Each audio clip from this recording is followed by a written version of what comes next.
하나님의 말씀을 들리게 하라. 요한계시록 12장 13절에서 17절 강해, 그리고 12장 요약, 독수리의 두 날개를 받은 여자, 그리고 계시록 12장 요약입니다. 지난 시간에는 우리가 계시록 12장의 중간 부분을 보았습니다. 오늘은 미처 강의하지 못했던 13절에서 17절까지의 내용을 보고 계시록 12장을 알기 쉽고 간단하게 정리해 보겠습니다. 우선 13절의 내용을 보면 용이 자기가 땅으로 내쫓긴 것을 보고 남자를 낳은 여자를 박해하는지라. 용은 하늘에서 쫓겨나서 땅으로 옵니다. 그리고 땅에서 남자를 낳은 여자를 박해한다고 되어 있습니다. 남자아이라고 표기하는 것이 더 좋은 표현인데 메시아, 예수님을 말씀하는 것이라고 지난 시간에 말씀드렸습니다. 여자는 예수님을 낳은 마리아라고 해석하는 캐톨릭의 주장도 있지만 여자는 교회 또는 하나님의 백성을 말하는 것입니다. 우리가 바로 예수 그리스도를 통해서 하나님의 백성이 되었습니다. 또 우리가 모여 있는 것을 교회라고 하는 것이죠. 그러니까 사탄이라고 말하는 용이 이 땅에서 교회를 박해하는 모습을 보여주고 있습니다. 14절을 보면 그 여자가 큰 독수리의 두 날개를 받아 광야 자기 곳으로 날아갔다고 되어 있습니다. 출애굽기 19장 4절에 보면 내가 애굽 사람에게 어떻게 행하였음과 내가 어떻게 독수리 날개로 너희를 업어 내게로 인도하였음을 너희가 보았느니라. 이런 말씀이 있습니다. 하나님의 인도하심과 보호하심을 독수리의 날개로 표현한 것이죠. 앞에서도 말씀드렸듯이 광야는 하나님의 보호를 상징하는 장소입니다. 그러니까 하나님께서 친히 안전하게 인도하셨다. 이것을 독수리의 날개라고 표현한 것이죠. 신명기 32장 10절에서 14절에 보면 독수리 날개와 광야에 대한 표현이 더 자세하게 나옵니다. 하나님의 인도와 보호하심을 이렇게 표현한 것입니다. 14절 후반에는 거기에서 즉 광야에서 그 뱀의 낯을 피하여 한 떼와 두 떼와 반 떼를 양육받음에 라는 구절이 나옵니다. 한 떼, 두 떼, 반 떼는 3년 반을 말하는 것이고 1260일과 같은 개념이라고 말씀드렸습니다. 이것은 정확한 날짜 3년 반 또는 1260일이 아니라 하나님의 때와 시간이라는 것을 상징적으로 보여주는 표현입니다. 그러니까 하나님의 정하신 특정한 기간 동안 교회 또는 하나님의 백성들을 보호해 주시겠다, 이런 뜻입니다. 그러니까 정리하면 당시에 로마의 박해가 있었을 때와 그리고 마지막 때에 이런 일이 일어나는데 사탄이 이 땅에서 교회를 박해하게 될 것이다. 지금 로마가 우리를 박해하고 있고 또 마지막 때에 박해가 있을 것이다. 그렇지만 하나님께서 독수리의 날개로 이끄셔서 광야에서 우리를 보호하신다는 것이죠. 하나님께서 정하신 그 때까지 한 때, 두 때, 반 때 동안 사탄의 박해를 피해 보호하신다라고 말씀해 주시는 것입니다. 15절에 보면 여자의 뒤에 뱀이 그 입으로 물을 강같이 토하여 여자를 물에 떠내려가게 하려 하되 라고 되어 있습니다. 이제 용이 뱀이라는 이름으로 바뀝니다. 이 뱀은 아담과 하와를 유혹한 그 뱀을 말하는 것이죠. 사탄이고 용도 사탄이고 같은 사탄입니다. 그 뱀이 입으로 물을 강같이 토하여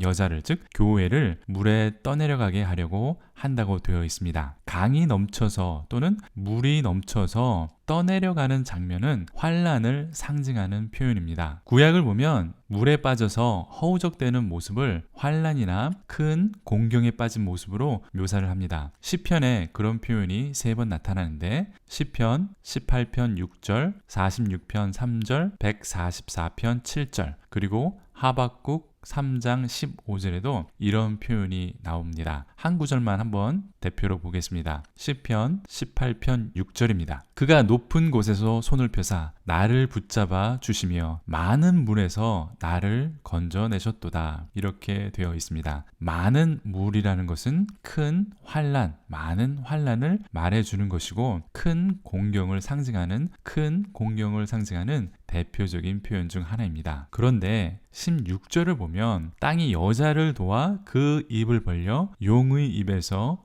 토한 강물을 삼키니 라고 되어 있습니다. 땅이 용의 입에서 강물을 삼켜서 여자를 도와줍니다. 뱀이 다시 용으로 바뀌어 표현이 되었는데 이 구절에서는 땅이 여자, 즉 교회를 도와줍니다. 출애굽기 15장 12절에는 주께서 오른손을 드신 즉 땅이 그들을 삼켰나이다 라는 표현이 있습니다. 또 민수기 16장 32절에도 땅이 그 입을 열어 그들과 그들의 집과 고라에게 속한 모든 사람과 그들의 재물을 삼키매 라고 되어 있습니다. 하나님께서 땅을 갈라 하나님의 백성에게 고난을 주는 원수들을 삼켜서 심판하시는 장면이 나타났다는 것이죠. 땅이 움직여서 하나님의 백성을 도우는 모습은 하나님의 직접적인 보호하심이 있다. 이것을 표현하고 말해주는 것입니다. 때문에 계시록의 9절에도 하나님께서 교회를 괴롭히고 고난을 주는 용의 강물을 삼켜서 교회를 보호하시는 모습을 보여주는 것이죠. 어렵지 않죠? 계시록에 나오는 상징을 구약에서 힌트를 얻어서 풀이해내면 이렇게 어렵지 않습니다. 계속해서 17절을 보면 용이 여자에게 분노하여 돌아가서 그 여자의 남은 자손 곧 하나님의 계명을 지키며 예수의 증거를 가진 자들과 더불어 싸우려고 바다 모래 위에 서 있더라 라고 되어 있습니다. 이렇게 하나님께서 교회를 보호하시니까 사탄은 정말 화가 났습니다. 그래서 여자의 남은 자손과 더불어 싸우려고 한다고 표현합니다. 여자의 남은 자손은 굉장히 특이한 표현인데 여자의 자손은 예수님을 말하는 것이죠. 때문에 잘 쓰지 않는 표현인데 여기에서는 우리 성도들을 여자의 자손, 즉 교회의 자손이라 라고 표현을 했습니다. 교회 전체를 대적했던 용이 이제 각각 성도들과 싸우려 한다는 것입니다. 하나님의 계명을 지키고 예수님의 증거를 가진 우리 성도들을 대적해서 싸우는 것입니다. 이 구절에서도 우리의 행위와 예수님을 믿는 그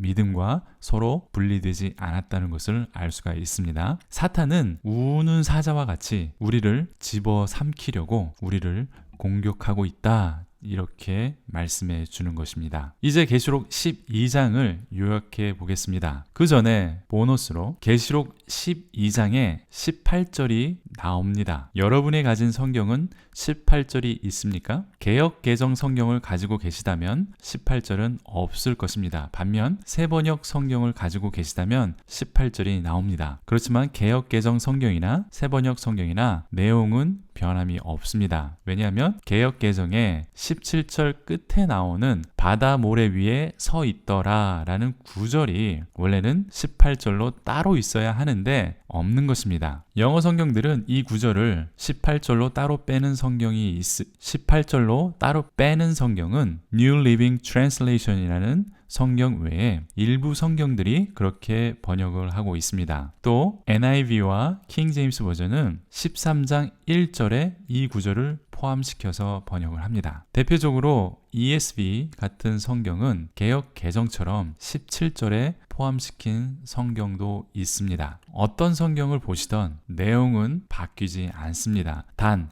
이 구절이 어디에 속하는지 신학자들마다 입장이 다른 것 뿐입니다. 어떤 성경은 18절에 포함시켜야 한다 이렇게 말하고 어떤 성경은 17절에 두어야 한다. 아니다. 이것은 13장 1절에 포함되어야 한다. 이렇게 신학자들의 입장이 다르다는 것만 알아두시면 됩니다. 이제 12장을 정리해보면 하늘에 해 옷을 입은 여자가 있습니다. 이 여자가 아이를 낳게 됩니다. 그러자 머리가 7, 뿔이 10이 있는 큰 붉은 용이 여자가 낳은 아이를 삼키려고 기다리고 있습니다. 이 아이의 정체가 5절에 나오는데 철장으로 만국을 다스릴 아들 남자아이라 라고 특별하게 표현을 했습니다. 그리고 이 아이는 하나님 앞과 보호자 앞에 승천되었다 라고 되어 있습니다. 따라서 이 아들 남자아이는 구약의 메시아를 표현한 그런 표현을 가지고 와서 요한계시록에서 표현을 했습니다. 한글 성경에는 이 번역이 잘 표현되지 못했는데 이 아들 남자아이는 예수님을 말하는 것이죠. 예수님께서 승천하신 모습까지 똑같이 표현하고 있습니다. 또 계시록에서 철장으로 다스리는 분이 예수님이다라는 것을 알 수 있기 때문에 이 아이는 분명히 예수님을 말하는 것입니다. 이 아이를 낳은 여자는 여기까지 보면 예수님을 낳은 성모 마리아인지 아니면 제가 말씀드렸듯이 교회인지 잘 구별이 되지 않습니다. 때문에 계속해서 보면 여자가 광야로 도피를 합니다. 6절에 나타나죠. 1260일을 피하여 하나님께서 예비하신 곳으로 갑니다. 광야는 구약에서 도피하는 장소의 대표적인 표현입니다. 이는 예수님께서 헤롯 왕을 피해서 이집트로 도피하신 사건을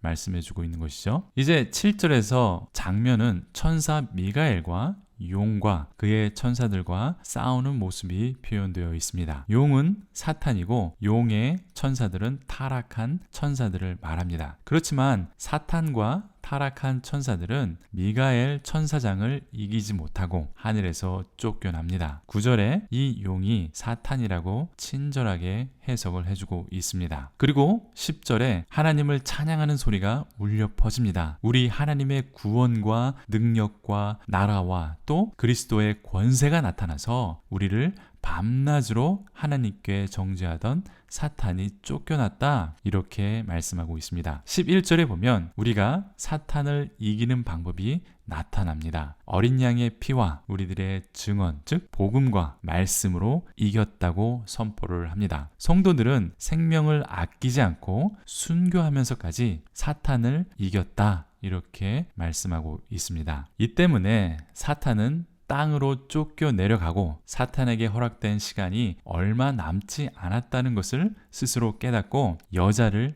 박해한다 라고 되어 있습니다. 여기에서 여자가 성모 마리아가 아니라는 것을 이제 확실하게 알게 됩니다. 여자는 교회 또는 하나님의 백성을 말하는 것이죠. 성모 마리아가 사탄에게 핍박을 받았다라는 구절을 우리는 성경에서 찾을 수 없기 때문에 당연히 교회로 해석해야 합니다. 사탄은 이 교회를 핍박하고 박해하게 됩니다. 그렇지만 하나님은 이 여자에게 독수리의 두 날개를 주셔서 광야로 인도하십니다. 거기에서 한때, 두때, 반때, 즉 하나님의 정하신 기간 동안 보호를 하고 보호를 받게 됩니다. 사탄은 이 여자에게 물을 강같이 토해서 빠뜨리려고 하지만 땅이 여자를 도와서 사탄이 토한 물을 삼킵니다. 사탄이 쏟아낸 강은 구약에서 환난과 고난을 상징합니다. 즉 교회는 사탄으로부터 고난과 핍박을 받지만 하나님께서 교회를 보호하시고 사탄이 주는 고난을 심판하신다라는 그러한 내용입니다. 그러자 이 사탄은 여자의 남은 후손, 즉 하나님의 계명을 지키고 예수 그리스도의 복음을 가진 각 우리 성도들과 싸우려고 우는 사자처럼 서 있는 모습을 하고 있다고 묘사를 하면서 17장이 끝이 납니다. 여기 17장에서 반복되는 것은 이제 사탄이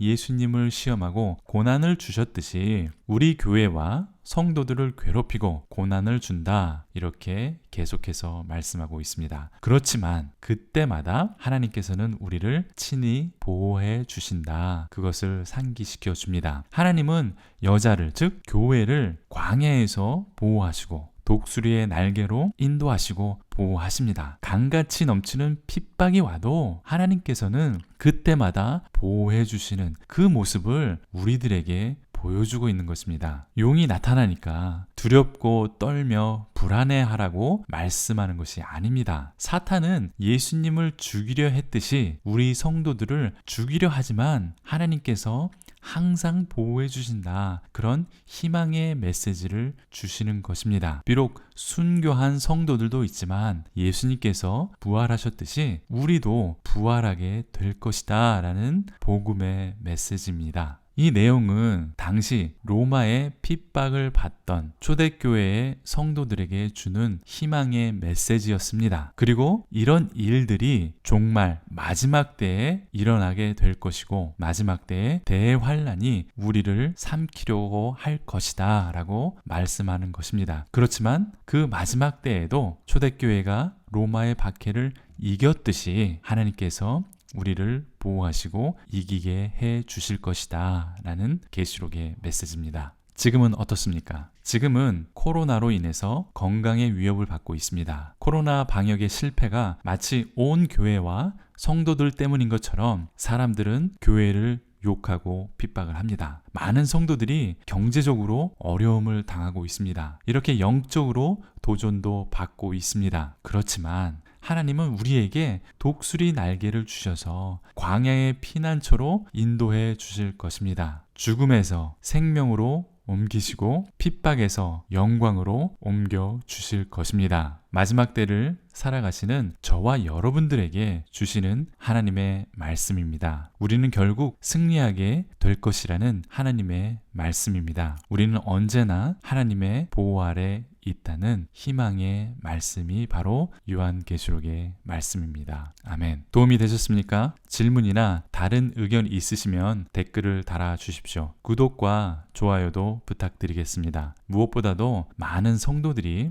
이렇게 은혜스러운 요한계시록을 두렵고 어렵다고 읽지 않고 무지하게 넘어가지 않도록 제 요한계시록 강해를 주변 분들에게 추천해 주십시오. 예수 중심의 성경 중심의 계시록 강해가 널리 전파되도록 도와주십시오. 감사합니다. 그리고 추가적으로 제가 개인적으로 잘 알던 더글라스 김이라는 목사님, 같이 청년 연합사역을 함께 했었던 HYM의 더글라스 김 목사님이 코로나로 인해서 소천하셨습니다. 너무나도 안타깝고 가슴 아픈 소식이었습니다. 더글라스 김 목사님의 가족들과 그리고 함께 사역을 했던 동료분들께 위로의 말씀을 전합니다.